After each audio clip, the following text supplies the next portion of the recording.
going to install this camera in the car, the front and back camera. That way, whoever is driving, when you drive, it will be recording automatically, and in case of any accident, there's a proof and what happened, people can see that.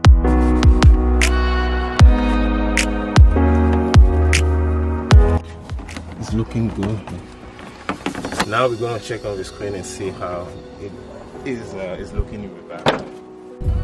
This is front, this is back. They have both screens together. Driving collision sensitivity, you put it to high.